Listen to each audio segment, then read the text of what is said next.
Halo guys, kembali lagi bersamaku di channel Nox TV. Seorang pria jenius yang bekerja sebagai kriptografer harus menghadapi kenyataan pahit ketika istrinya tewas dalam serangan teroris di London. Namun, pada harapannya pada keadilan pupus saat atasannya memilih bungkam dan tidak mengambil tindakan. Dibakar oleh rasa kehilangan dan dendam, ia memutuskan untuk melatih dirinya menjadi agen lapangan. Dengan kecerdasannya, ia memanfaatkan kemampuannya tersebut untuk melacak siapa dalang di balik tragedi yang merenggut nyawa istrinya itu. Lantas, bagaimanakah kelanjutan alur ceritanya? Still in Nox TV.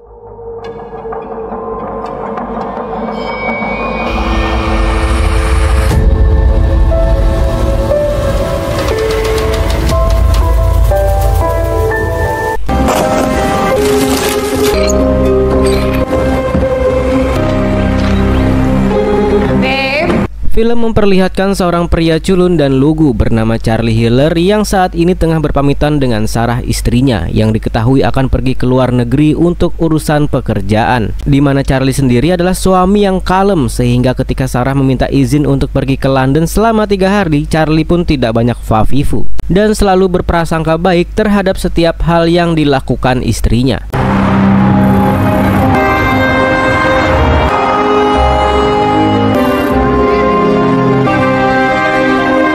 Yang ternyata Charlie bekerja sebagai pegawai di markas utama CIA Amerika. Meski culun dan tampak letoy, Charlie sendiri memiliki otak yang encer dan mampu menyelesaikan berbagai persoalan yang rumit. Tidak heran ia ditunjuk sebagai seorang kriptografer alias seseorang yang mempunyai keahlian kriptografi. Kriptografi adalah ilmu untuk melindungi informasi dengan cara mengubahnya menjadi bentuk yang tidak dapat dibaca oleh pihak yang tidak berhak, sehingga hanya pihak yang berwenang saja yang dapat membaca atau mengakses informasi tersebut.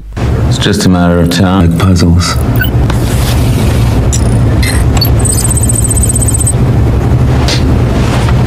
Saat sedang bekerja seperti biasa itulah, Charlie tidak sengaja menemukan informasi rahasia yang berhubungan dengan salah satu atasannya di markas CIA yang bernama Moore, di mana informasi itu berkaitan dengan misi penyerangan seperti serangan udara dan bom bunuh diri yang ditunjukkan untuk negara yang dianggap sebagai musuh Amerika Serikat.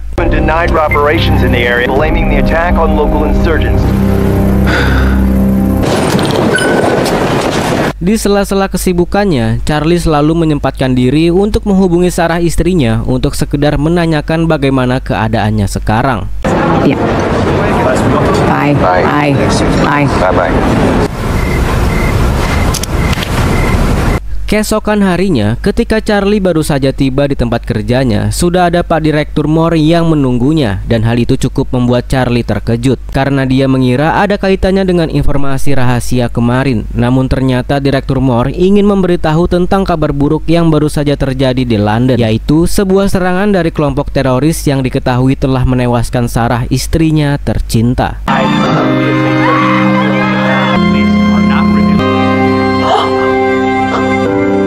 Pulang ke rumah, Charlie yang masih syok pun terus kepikiran dengan kenyataan akan Sarah, istrinya yang pergi secepat ini. Sehingga keesokan harinya ia kembali menemui Bapak Moore untuk menanyakan perkembangan kasus tersebut.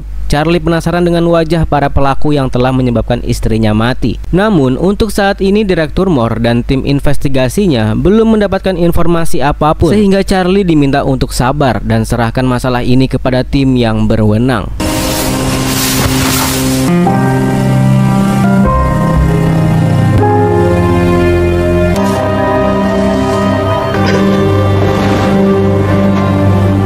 Setelah berhari-hari tanpa ada kabar dari Bapak Moore, Charlie pun bergerak sendiri dengan memakai komputer markas yang mempunyai akses tidak terbatas, di mana ia berhasil mendapatkan rekaman CCTV yang ada di lokasi kejadian, hingga akhirnya mengetahui bahwa para teroris ini terdiri dari 4 orang pelaku. The detail got jumpy, and one of the 4 drew on him. And the police have been called. Suspects are now in race to leave the building. Dalam rekaman itu terlihat jelas bahwa keempat pelaku memasuki sebuah gedung konferensi pers yang di dalamnya terdapat Sarah yang bekerja sebagai seorang jurnalis. Yang dari sekian banyak orang yang ada di sana, para pelaku secara kebetulan memilih Sarah untuk dijadikan sandera, dan satu di antaranya menembak Sarah di tempat terbuka sebagai bentuk peringatan terhadap para polisi yang ada di sana.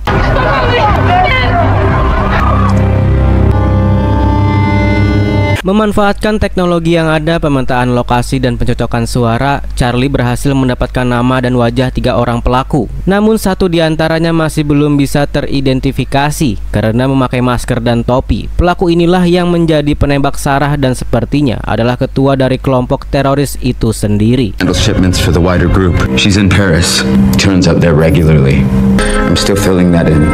Di depan Direktur Moore dan wakilnya, Charlie menjelaskan bahwa ia sangat yakin jika keempat pelaku ini berperan sebagai perantara untuk menimbulkan kekacauan. Secara sederhananya, ada sebuah kelompok atau mungkin negara yang telah membayar keempatnya untuk melakukan pekerjaan bersifat terorisme. Dengan kata lain, Sarah menjadi korban dari sebuah bisnis yang berdasarkan kepentingan suatu negara.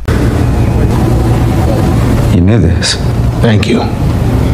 Bapak Moore dan wakilnya ternyata sudah mengetahui hal ini, alias sudah tahu siapa saja keempat pelaku yang telah menyebabkan Sarah tewas. Namun dengan alasan keamanan negara dan kejadian yang terjadi di luar Amerika, maka mereka memilih diam dengan dalih menjaga hubungan baik antar kedua negara. Good for you to see, Dr. Garrison.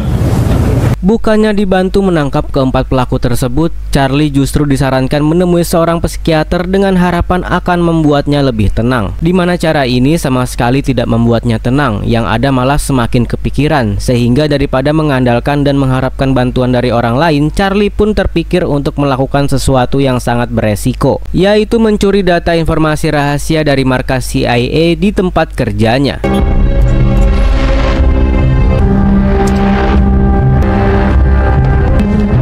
Kemudian Charlie mencuri informasi rahasia yang berkaitan dengan kegiatan ilegal yang melibatkan Bapak Moore dan wakilnya, yaitu misi serangan udara dan bom bunuh diri yang ditemukannya tempo hari, di mana Charlie juga diketahui mempunyai teman online yang sama-sama seorang kriptografi yang sudah dikenal sejak lama, namun belum pernah bertemu dengannya sama sekali.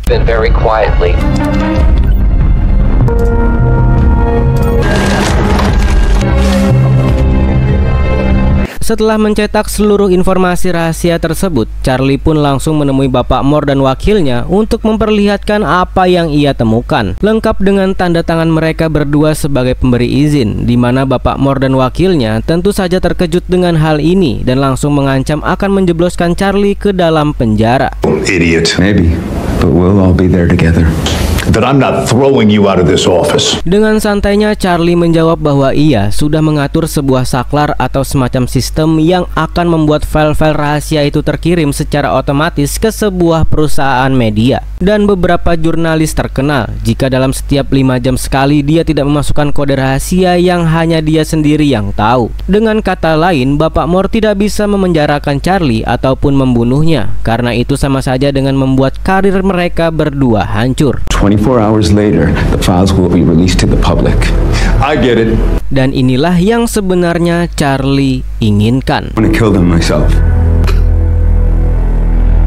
I beg your pardon? You heard me. Charlie berniat membalas dendam kepada keempat pelaku yang telah menghabisi nyawa istrinya, di mana semua ini Charlie lakukan supaya bisa diizinkan untuk mendapatkan latihan CIA. Mulai dari latihan menembak, strategi, dan menjadi seorang agen CIA yang mengetahui berbagai hal di lapangan agar Charlie dapat membunuh para pelaku dengan tangannya sendiri. CIA will train me. I mean, this is a practical joke, right? I want a fighting chance.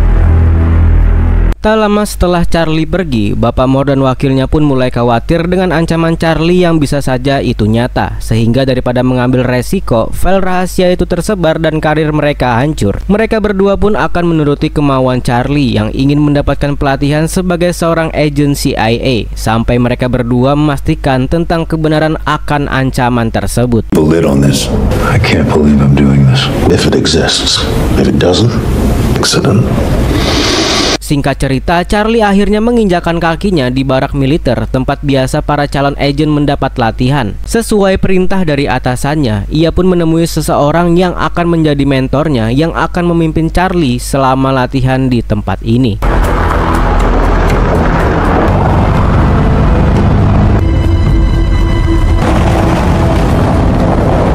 Tak buang waktu, Charlie pun langsung mendapatkan latihan menembak yang hasilnya sangat memprihatinkan karena tidak ada satupun tembakannya yang mengenai sasaran. Bahkan ketika Charlie diminta maju mendekati papan target, ia masih saja meleset, yang membuat si mentor cukup heran melihat kemampuan si Charlie ini sangat luar biasa. Gagal di latihan menembak, Charlie akhirnya menemukan keahliannya dalam bidang merakit peledak menggunakan benda-benda yang umum ditemukan di tempat sekitar. Yang mana selain itu, Charlie juga diajarkan cara mencetak identitas palsu seperti paspor, KTP, visa, dan tanda pengenal lainnya. May I keep this? Sure. Malam harinya saat Charlie sedang beristirahat di kamar asramanya, muncul si pelatih yang ingin memberitahu hasil dari latihan selama beberapa hari ini, bahwa Charlie tidak memiliki tanda-tanda sebagai seorang pembunuh. Ia tidak mempunyai nyali yang cukup untuk menghabisi nyawa seseorang. Yang dengan kata lain, percuma saja jika Charlie mengikuti pelatihan di barak ini, karena ia tidak memiliki bakat sebagai seorang pembunuh ataupun dalam misi balas dendam. Take it. Oh, come on, take it. What is it? What do you... Take it. Hey, now! Ternyata si pelatih memaksa Charlie untuk menarik pelatuk dan menembaknya demi membuktikan perkataannya barusan. Sesuai dugaan, Charlie tidak berani menarik pelatuk pistol yang bahkan tidak ada pelurunya sama sekali. I can't make you into something that you're not. I'm sorry. Di saat yang sama, Bapak Moore mengarahkan tim khusus untuk menyelidiki rekaman CCTV yang memperlihatkan pergerakan Charlie sebelumnya. Tujuannya tentu saja untuk menemukan kebenaran akan ancaman yang Charlie katakan. Mereka mulai menggeledah semua sudut rumah Charlie, ruangan tempat kerja di kantor, termasuk sebuah kafe tempat biasanya ia nongkrong. Charlie yang sangat cerdik menyembunyikan jejak dan barang bukti, sehingga Pak Moore menekankan timnya untuk lebih teliti dalam melakukan penyelidikan ini.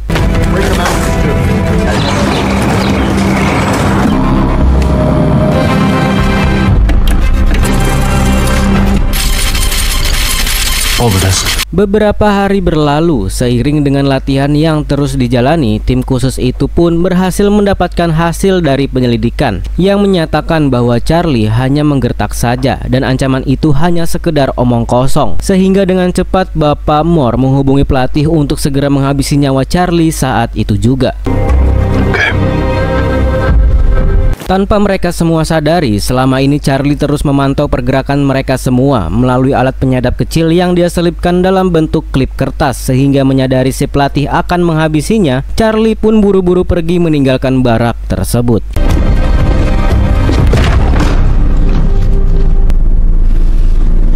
He's gone? Dengan paspor palsu dan data biometrik yang sudah tercatat resmi, Charlie pun terbang ke London untuk menemui para pelaku pembunuhan istrinya dengan berencana membalas dendam hanya dengan seorang diri.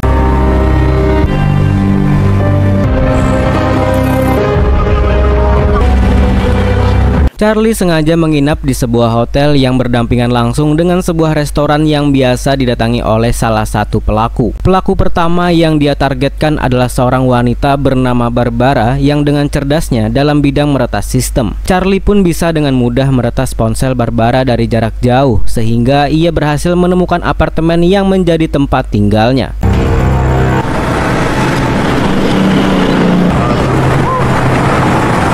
Saat Barbara keluar, Charlie dengan cepat memasuki apartemen tempat tinggalnya, yang dimana di sini kita lagi-lagi akan diperlihatkan dengan bagaimana cerdasnya sosok Charlie yang bisa membuka kunci pintu hanya dengan bermodalkan video tutorial yang ia pelajari secara dadakan, dan inilah hasilnya. The bottom of the keyhole by just a little that door. There you go. You'll see the Ketika sudah masuk ke dalam, Charlie dengan cepat memotret jadwal rutinitas Barbara di kalender, termasuk mengambil sebuah pistol yang terletak di dalam laci. Tak lama Barbara pun pulang bersama dengan pacarnya, yang di sini kita akan melihat bahwa Charlie memang tidak mempunyai bakat untuk membunuh. Ketika ia memiliki kesempatan untuk menembak, tapi tidak melakukannya, sehingga targetnya lolos kali ini.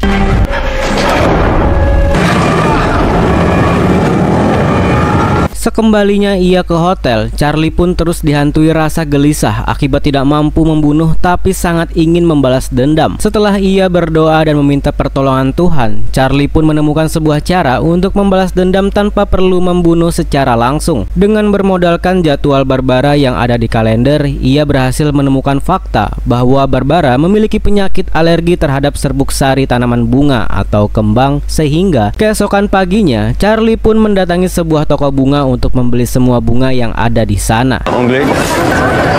All of them, please. Not yet.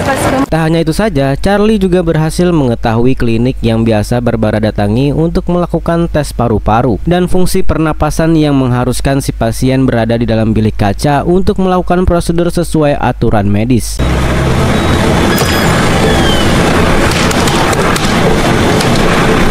Dan komputer tiba-tiba mati yang sudah pasti kerjaannya si Charlie, sehingga ketika dokter keluar, Charlie langsung masuk dan mengunci pintu dari dalam dan juga mengunci bilik kaca yang membuat Barbara tidak bisa keluar dan mulai memasukkan serbuk sari ke dalamnya.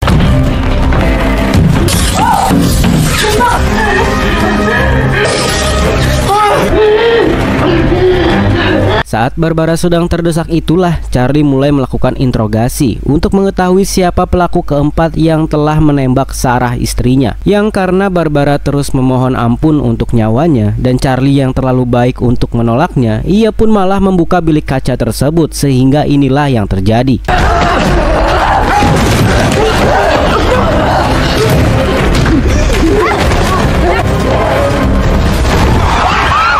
Dan akhirnya Barbara pun tewas bukan karena serbuk sari, melainkan ketabrak mobil di mana Charlie yang panik pun langsung berlari meninggalkan lokasi.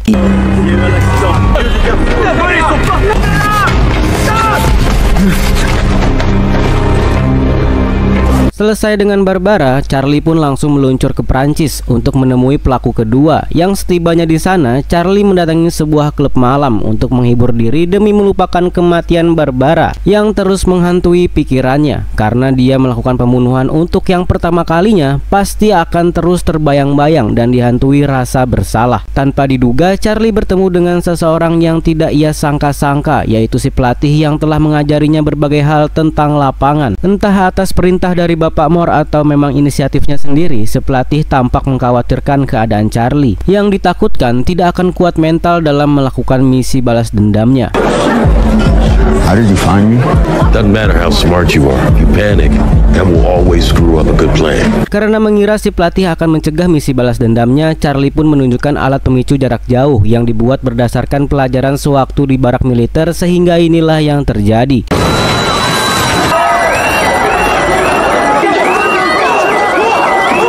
Setelah berhasil kabur dari si pelatih, Charlie pun buru-buru menghubungi teman online-nya yang sesama kriptografi yang saat ini berada di Turki, sehingga tanpa pikir panjang ia pun langsung terbang ke sana untuk menemuinya.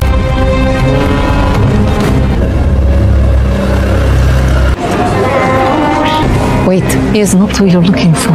Dan inilah kita panggil saja Davis, teman online Charlie yang sudah saling berkomunikasi sejak 5 tahun yang lalu. Sama-sama kriptografi yang handal, Charlie meminta bantuan Davis untuk menemukan pelaku kedua yang menjadi penyebab kematian istri tercintanya.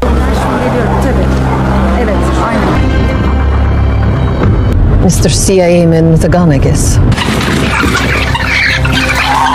Masih mencari di seputar internet, dan Davis pun mencoba melacak si pelaku yang diketahui bernama Miska. Dengan memanfaatkan hobi pacarnya Miska yang suka memposting segala macam hal di akun Instagramnya, diketahui jika saat ini Miska sedang berada di kota Madrid, Spanyol. And flew Moscow to Madrid last week. Singkat cerita, tibalah Charlie dan Davis di Spanyol dengan terus memantau kamera CCTV hotel tempat Miska biasa nongkrong bersama pacar dan teman-temannya. Diketahui juga jika Miska hobi berenang di sebuah kolam kaca yang membentang dari satu gedung ke gedung lainnya. Charlie yang mulai mempelajari secara detail bagaimana kaca itu dapat menampung 150 ton air yang ternyata kacanya terdiri dari 3 lapis. Masing-masing memiliki celah udara untuk menambah kekuatannya, sehingga Charlie langsung mencuri sebuah regulator alat selam yang berfungsi untuk mengurangi tekanan udara pada celah kolam kaca tersebut.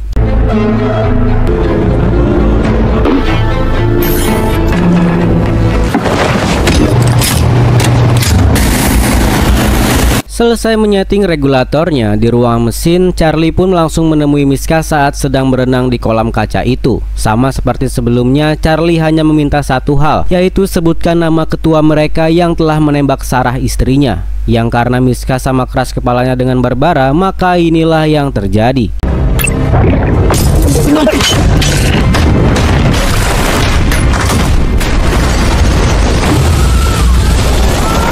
Selesai membunuh Miska, Charlie belum bisa bernafas lega karena saat ini ada beberapa agen suruhan Bapak Moore yang ditugaskan untuk menghabisinya, termasuk si pelatih yang juga ada di sana, di mana Charlie langsung beranjak cepat menuju ruang mesin.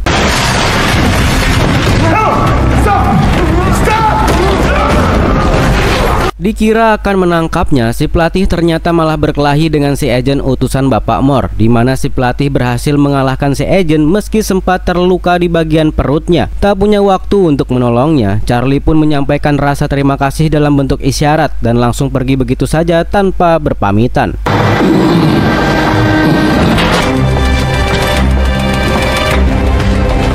Di saat yang sama, Bapak Moore dan tim ternyata terus mengawasi rekaman CCTV hotel tempat Charlie barusan beraksi. Mereka berhasil menemukan earphone yang terpasang di telinganya, sehingga memunculkan teori bahwa ada orang di balik aksinya yang membantunya dari kejauhan. Berdasarkan teori ini, tim Bapak Moore pun langsung melakukan pelacakan, sehingga berhasil mendapatkan riwayat pesan antara Charlie dan Davis. Talk to me. From Hala. Inquiline. Codename Inquiline. Locate this person. Codename Inquiline. Get me the Russian station chief in Istanbul.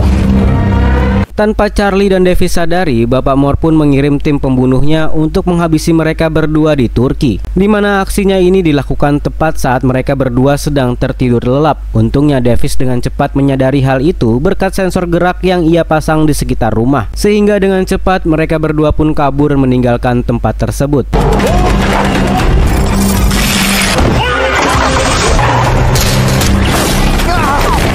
Terjadi kejar-kejaran antara Charlie dan Davis dengan tim pembunuh yang mengejar mereka menggunakan speedboat, di mana tim itu terus menembaki mereka berdua dari kejauhan sampai akhirnya inilah yang terjadi.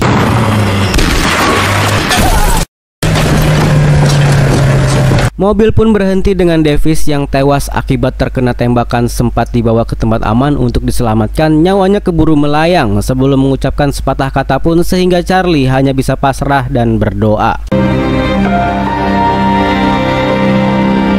Pada akhirnya Charlie pun harus melakukan balas dendam ini seorang diri tanpa bantuan dari siapapun. Satu-satunya modal yang dia miliki hanyalah otak jeniusnya yang mampu melakukan pemecahan masalah. Memanfaatkan ponsel dan akun pribadi milik Davis, Charlie pun menghubungi target ketiga yang diketahui bernama Alice. Alice ini sering melakukan pembelian senjata ilegal untuk melakukan aksi terorismenya, sehingga Charlie hanya berperan sebagai penjual senjata untuk memancing kemunculan si Alice ini.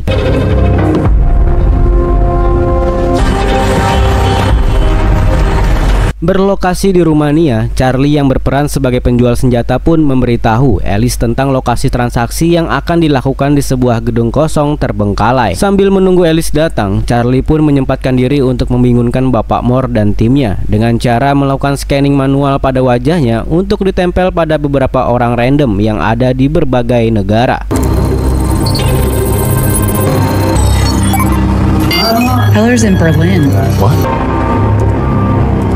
Hasilnya, Bapak Moore dan tim pun dibuat kebingungan dengan kemunculan Charlie yang ada di berbagai negara dalam waktu yang bersamaan, sehingga itu cukup memberikan waktu bagi Charlie untuk fokus pada misi balas dendamnya ini. We got a ping in Rome. The little prick is now at a museum. He just got on a tram in Prague. Ketika Bapak Moore dan timnya baru menyadari hal itu, Charlie sendiri sudah berhasil mendapatkan apa yang dia inginkan, yaitu kemunculan Alice si target. Ketika ia baru datang, ia diminta untuk memeriksa sendiri isi kotak yang dipesannya, yang ternyata Stay on the phone. You just armed an IED. It's on a beam trigger. You drop the lid, move away, or cross the beam. It detonates. Charlie memasang peledak pada kotak itu dari sebuah pemicu yang apabila kotaknya ditutup, maka bomnya akan langsung meledak. Tak bisa kemana-mana, Alice hanya bisa terdiam sambil memegangi kotaknya ketika Charlie muncul untuk menginterogasinya. Sama seperti pada 2 target sebelumnya, Charlie hanya meminta satu hal, yaitu identitas dan alamat ketua kelompok mereka. Yang karena Alice lebih menghargai nyawa ketimbang loyalitas, ia pun dengan cerdas langsung memberikan apa yang Charlie mau. Tetapi inilah yang terjadi selanjutnya. Hey, where you going? Where you going? You jump really fast. You might survive the blast. Wait! Selesai dengan ketiga pelaku, kini tinggal ketua yang menjadi pelaku utama penembakan Sarah. Sesuai informasi dari Alice tentang si ketua yang suka berlayar dengan kapal di laut Rusia, Charlie pun mendatangi satu persatu pelabuhan untuk menanyakan tentang sebuah nama kapal tertentu. Charlie juga sampai menghabiskan waktu berhari-hari untuk mencari di mana keberadaan target terakhirnya ini.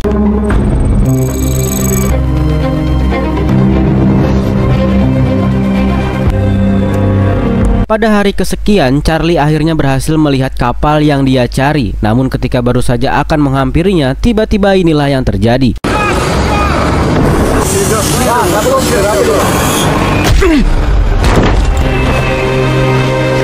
Setelah Charlie dipukul sampai pingsan, ia pun diseret oleh kedua anak buah si ketua yang membawanya ke dalam kapal. Dan inilah sosok yang sudah membunuh Sarah, di mana si ketua dengan santai menjelaskan bahwa dirinya tidak mempunyai masalah personal dengan istri Charlie. Kejadian hari itu murni spontanitas yang diperlukan untuk menghindari kepungan pihak kepolisian.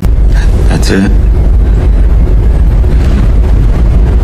Necessary. Si ketua sendiri mengaku sudah mengetahui tentang kematian 3 anak buahnya dan juga sudah menyelidiki bagaimana cara mereka mati. Setelah dianalisa dengan seksama, si ketua menyadari bahwa Charlie bukanlah tipikal seorang pembunuh. Karena dari cara atau metode yang Charlie pakai, jelas Charlie tidak mampu membunuh mereka semua dengan tangan secara langsung. But doesn't mean you're weak, truly a killer. Don't believe me? Menyadari hal itu, si ketua pun mengambil sebuah pistol, mengisi peluru dan siap ditembakkan, di mana Charlie diminta untuk menembaknya supaya hasrat balas dendamnya terpuaskan, sekaligus ingin membuktikan bahwa Charlie hanyalah seorang pengecut yang tidak akan mampu menarik pelatuknya.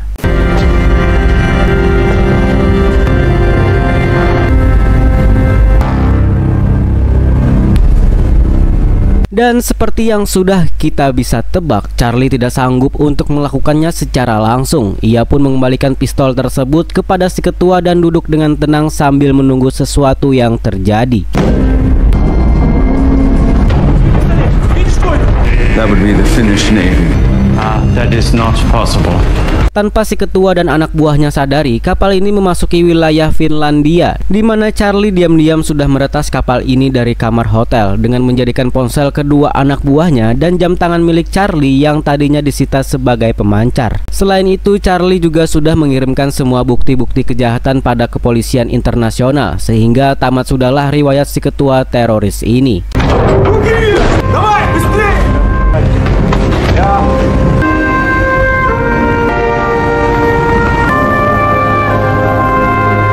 Berdasarkan kesaksian si ketua teroris, Bapak Direktur Moore sebagai pimpinan CIA ditangkap atas rangkaian kejahatan kemanusiaan yang menewaskan ribuan nyawa tak bersalah. Ini juga menjadi bukti bahwa lembaga CIA di bawah naungan pemerintahan Amerika Serikat sering dengan sengaja membuat kekacauan di negara lain, kemudian datang sebagai pahlawan seolah memberi bantuan yang padahal masalahnya dibuat oleh mereka sendiri. Washington Post. Was the CIA involved in those operations? Is the whistleblower still employed by the agency? Setelah balas dendamnya tuntas, Charlie pun mengunjungi makam Sarah untuk sekedar menyiram air dan meletakkan bunga. Untuk kesekian kalinya, Charlie kembali bertemu dengan si pelatih yang ingin mengucapkan rasa kekagumannya atas Charlie yang selalu membuat kejutan. Disinilah akhirnya terungkap bahwa alasan si pelatih tidak membunuh Charlie adalah karena ia sudah tahu tentang kebusukan si Bapak Moore dan komplotannya. Sehingga ketika Bapak Moore memerintahkannya untuk membunuh Charlie, si mentor tidak melakukannya. Thank you. See you around, Charlie. Di akhir film diperlihatkan Charlie pun melanjutkan impiannya bersama Sarah dulu, yaitu terbang menggunakan pesawat yang ia rakit sendiri, bertujuan untuk mengenang Sarah istrinya dan mencari kebebasannya sendiri, dan film pun selesai.